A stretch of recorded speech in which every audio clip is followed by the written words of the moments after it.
വാങ്ങിയിട്ടില്ല എങ്കിൽ ഉടനെ പോയി വാങ്ങുക.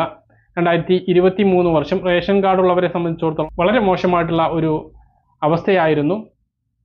ആദ്യ മാസങ്ങളിൽ ചെറിയ ആശ്വാസം ഉണ്ടായിരുന്നു എങ്കിലും പിന്നീട് അതിനോട്ട് കൃത്യമായിട്ട് സാധനങ്ങളൊന്നും ലഭിക്കാത്ത അവസ്ഥ. നീല വെള്ള റേഷൻ കാർഡ് ഉള്ളവർക്ക് ലഭിച്ചിരുന്ന ആട്ട പൂർണ്ണമായും നിർത്തലാക്കി. അതോടൊപ്പം തന്നെ ഓണത്തിന് പോലും BPL കാർഡുകാർക്ക് പോലും കിറ്റ് ലഭിക്കാത്ത സാഹചര്യം ഉണ്ടായി. ഈ ഒരു രീതിയിലാണ് 2023 റേഷൻ വിതരണം അവസാനിക്കുന്നത്.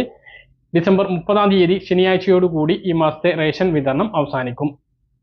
പിന്നെ ഞായറാഴ്ച അവധി, അതിനുശേഷം തിങ്കളാഴ്ച 1-ാം തീയതി റേഷൻ കട അവധിയാണ്. തിങ്കളാഴ്ച റേഷൻ കട ഉണ്ടാകുകയില്ല.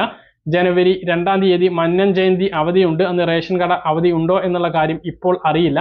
അത് അവധി ഉണ്ട് എങ്കിൽ നിങ്ങൾ ഡെയിലി അപ്ഡേറ്റിൽ അറിയിക്കുന്നതാണ്. എന്തായാലും ഒന്നെങ്കിൽ ചൊവ്വാഴ്ച അല്ലെങ്കിൽ ബുധനാഴ്ചയായിരിക്കും 2024 വർഷത്തെ റേഷൻ വിതരണം ആരംഭിക്കുന്നത്. ജനുവരി മാസത്തെ റേഷൻ വിതരണം ആരംഭിക്കുന്നത്.